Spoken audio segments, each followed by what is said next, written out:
Let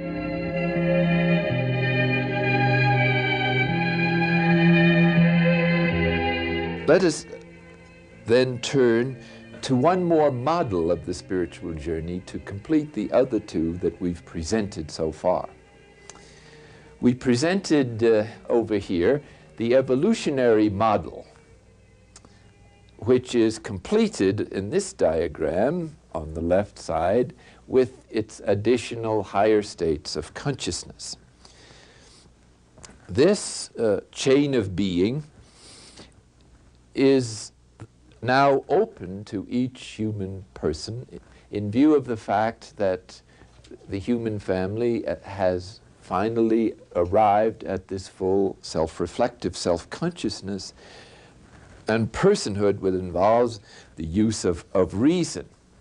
This is the door into the higher states of consciousness. So that the great issue of the human family at this time is to become fully human, to develop what personhood really means, which is the capacity to relate to more and more of reality, honestly, with compassion and love. And so the values of belonging, of cooperation and harmony rather than competition are now the values that will assist in this process of bringing the whole human family into its full mental egoic consciousness that was initiated in the low mental egoic period, maybe 3000 BC, which came into its middle and full flowering about 1000 BC, and which is now coming perhaps to its high peak of self-consciousness, manifested by the intense psychological age in which we are living. This central diagram is a view of the faculties and relationships of human nature as far as it can be discovered philosophically.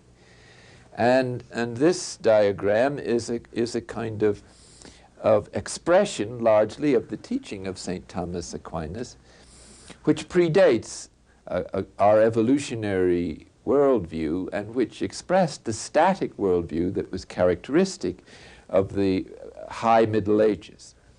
It represents a magnificent evaluation of human nature for its time, but obviously it has to be updated and brought into dialogue with the other developments in human knowledge, especially through the physical sciences and the psychological, sociological sciences that have developed in the last century or so. So in addition to our chain of being, which is the ideal evolution of the human family and the ideal evolution of an individual human being who recapitulates, as we saw, in ourselves, the development of the whole human family. And so it's an ideal program that in actual fact fairly rarely is verified in the individual plane and has yet to be verified in the average human consciousness across the board of humanity. In actual fact, as we saw, most of us are still struggling to become human and are hindered from doing so by our emotional programs and over-identification with our group. Now, in our diagram on the far right here, we saw a model of the existential way in which human life is actually experienced. And this involved the study and of all the difficulties that our emotional programming and our over-identification with our group or parents has caused, so that the existential model is the way it actually is, and these two models are simply ideal models of the way it's supposed to be, depending on whether you look at human nature from a static point of view or an evolutionary one. So the value of looking at this philosophical model is simply to identify the powers and faculties of human nature, so that we might be able to recognize what they're normally supposed to do when they work properly, even if in actual fact we don't experience them that way. So let me run through this quickly. The human being is a microcosm of the entire created world. In our bodies are, of course, the inorganic matter that we eat, and the constituency of our various cells are made up of material taken from the earth. And so our material body might be called the sub-basement in which this whole superstructure is built. We also have the powers within us of the vegetable world or kingdom, namely the capacity to grow, to nourish ourselves, and to reproduce ourselves. And we might consider that the basement. Then we come to the street floor. Now the street floor is the three-dimensional world to which we relate with our senses. And so the first story of this skyscraper, this interior skyscraper, you might say, is the 5 external senses that are indicated here on the diagram by these ears, the door, mouth, I suppose, the nose, and the eyes. Now I regret that this man looks a little bit confused here, possibly because with all these marvelous faculties, he's wondering why they don't work so well, I think. But anyway, human beings also have the internal senses and emotions, which we share with the higher mammals. Now you'll notice that on the left side of the skyscraper are faculties of knowing or perception, and on the right side are faculties of appetite. So these appetitive and faculties of knowing obviously correlate on the various floors of this model. This model, incidentally, is modeled on the interior castle of St. Teresa in some degree. Now, since we don't have castles anymore, it seemed more useful to use a paradigm from the technological age, a skyscraper. The point to keep in mind is that we share in matter, we share in the vegetable life, we share in animal life.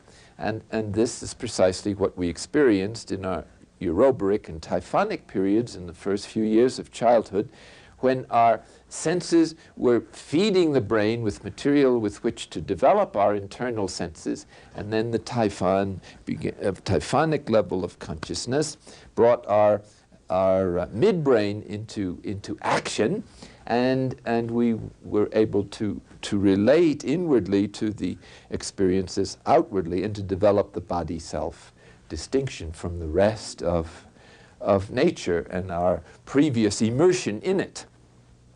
So all knowledge in St. Thomas's point of view comes through the external senses. Hence, this is called Main Street here, because that's where the action is, so to speak, or where rather it begins. Now, let's take a look at these internal senses, just to identify them.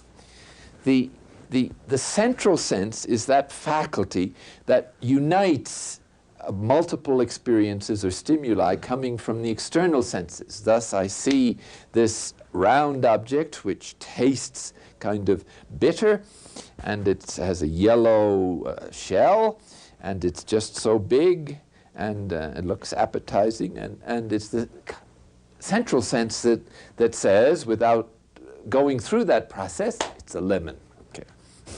Or similarly, it gives you a unit experience made up of a number of stimuli. Now, when we also have a sense memory which recalls past units of experience, past experience, and an imagination which creates out of past experience, stored in the memory bank, or vast computerized memory bank there in our brain, which stores, out of that store of images, it creates new images, and its creative abilities are fantastic. The cogitative sense corresponds to that, to instinct in animals, but the human mammal has the least amount of instincts, it would seem, and is the most helpless when it emerges into life, and hence it's designed to find, when it arrives in this world, the kind of welcome and love which it desperately needs. I remember a family telling me that about the birth of their youngest child. They had been in family life and had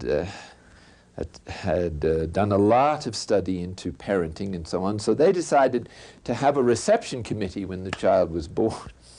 So all the family were gathered together and assisting at this birth, and everybody was wide awake, including the mother, and when baby finally was born, there was applause. There was a great shout of welcome, and the baby opened his eyes and looked around and smiled.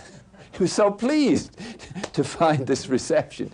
And I'm told that this child is as exceptionally intelligent and well-adjusted. So if we could give children, upon their entrance in the world, the kind of reception that, imagine yourself if you came from this safe place into this mysterious world, how you would feel. We've forgotten how we felt, but it seems that we had feeling. So anyway, this capacity of evaluating sense experience is what we mean by the cogitative sense. In other words, it's like those, to use another image, those children who felt deprived of the good things of life, such as they were surrounded by terror or they were neglected. Well, they hesitate then with their emotions to accept the adventure of life. Even though their biological urge for survival keeps them going, there's not a love of life.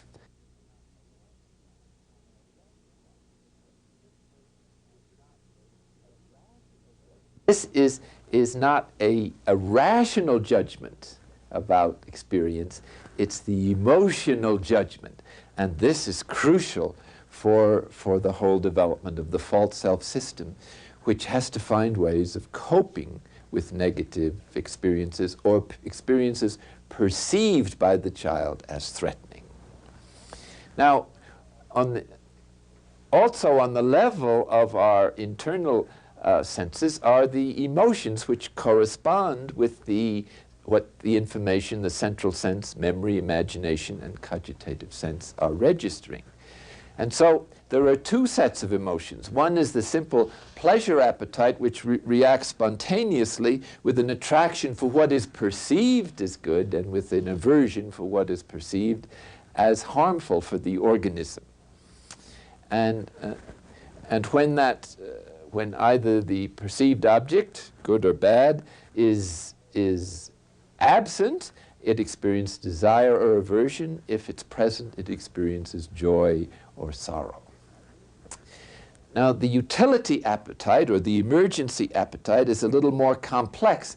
It involves the pursuit of goods that are difficult to obtain, or the avoidance of perceived evils that are difficult to avoid.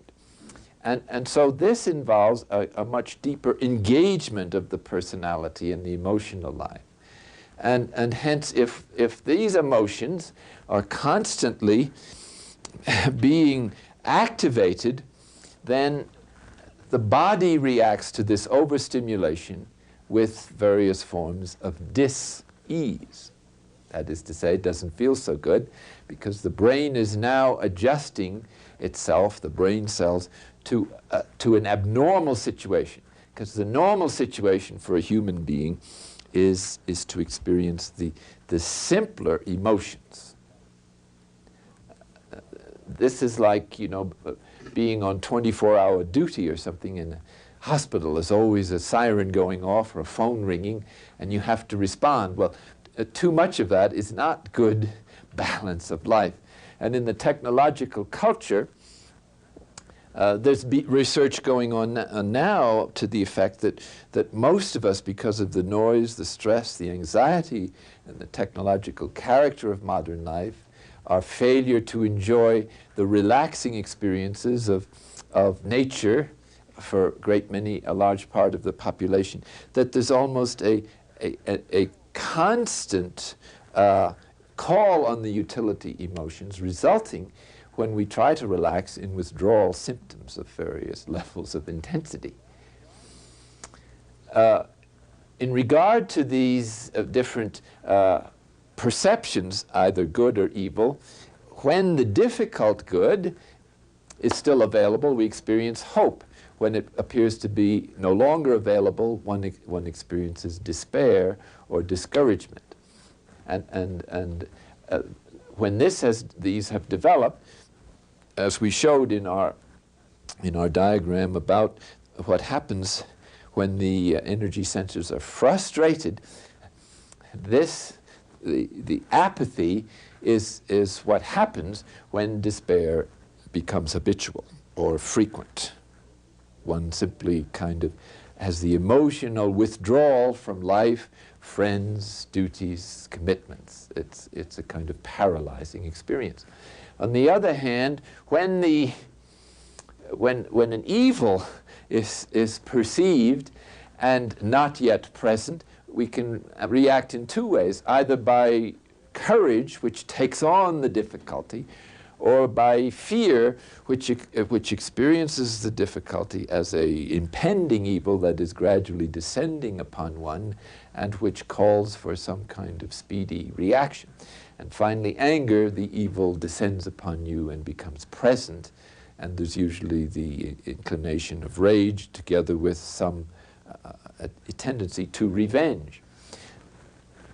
Now, in repression, what seems to happen is that one of the emotions in the stronger utility appetite represses an emotion in the pleasure appetite, so that it never is able to get beyond the emotional level to a judgment of reason. For instance, if one is afraid of showing anger and in the milieu is never allowed to show emotion, then you might repress it. So any emotion that is regarded as unacceptable because of cultural reasons or religious education may be repressed by fear or anger or one of the other stronger emotions.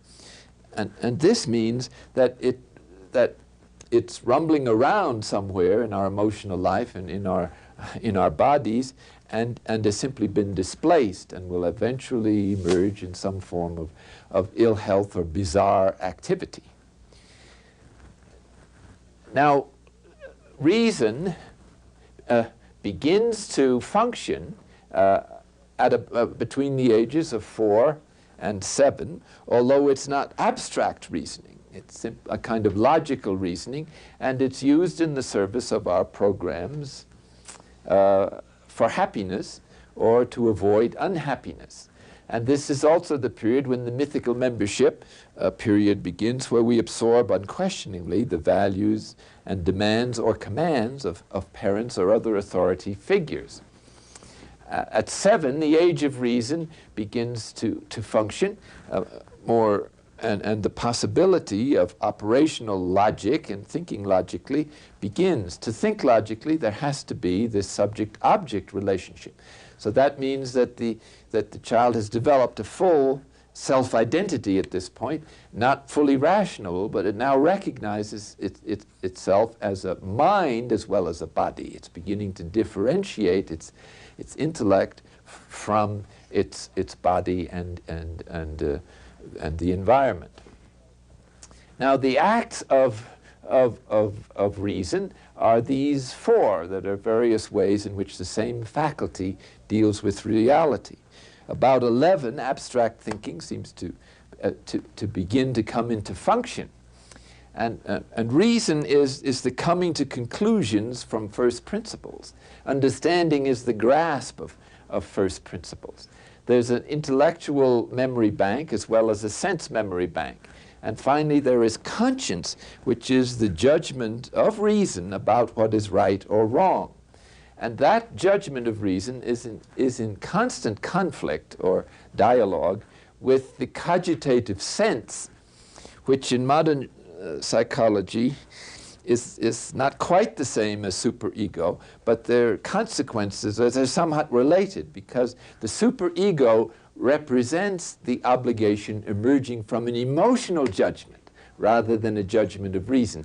Hence, it's not true conscience, it's not reliable, but this is where guilt feelings arise and where self-recriminations arise, which are really unreasonable or neurotic. So neurotic guilt is an unintegrated cogitative sense into a true rational conscience. The will is the faculty then that goes towards whatever the good of reason presents to it. The will is not programmed to any particular good, and in this consists somewhat its freedom of choice. It always is geared to choose what seems to be good or what is represented as good. But its freedom consists in choosing between goods. Now you can see that we now have really three levels of functioning, of knowing, and of responding with desire. One are sensible objects presented through the external senses. Another are the intellectual goods, such as truth, virtue, honesty, compassion. And a third level, which we'll see in just a moment, is the spiritual good that might be presented either through our intellectual apparatus, our active intellect, or through intuition. Intellect has two aspects. One is active, which reasons. The other is passive or intuitive, which perceives truth directly without the mediation of reason. And to that level also corresponds this innate tendency to desire happiness. The will to God is this innate desire for happiness that is at the root of our search as seekers, and it speaks to the deepest part of human nature, the desire for God and the memory, so to speak, intuitively infused that something is missing in our life and that only God can fill it. Remember, in the Night of Sense, God infuses into us the knowledge that only He can satisfy, and this tends to relativize all the other objects that we had hoped would provide us with absolute or infinite happiness. And hence the psychological experience of not finding satisfaction in God or in anything else, such as we had previously enjoyed it. Now, at the still point, we do not have an immediate conscious experience of it. And in fact, even this level is not immediately evident to us, except occasionally, without some discipline to cultivate it. Now, what are we doing in centering prayer?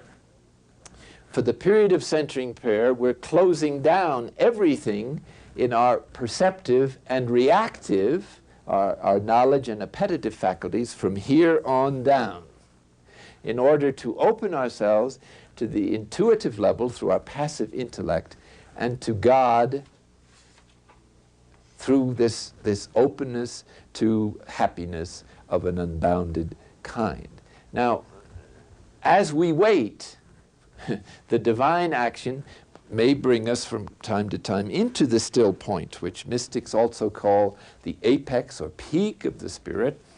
And it's that place in which our person, having been developed now to the full mythical membership level, is reinserted, so to speak, or joined to the universal mind or the cosmos, or what we would express in the Christian religion as our Christ nature, or again, as our true self.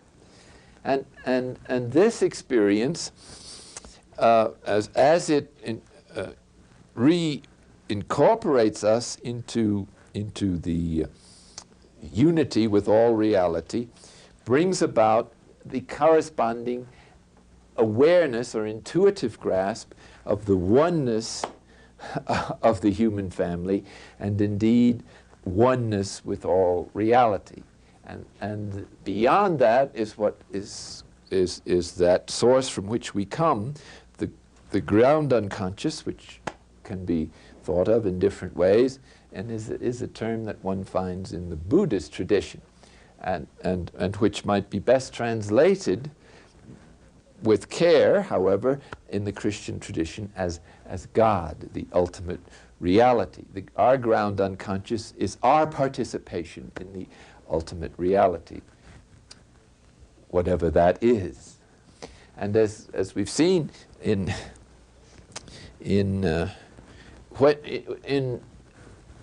moving through these various levels, we experience the opposition, the downward movement as well as the upward movement, which challenges us as we try to exercise the faculties according to their nature, and as we try to relate to other people.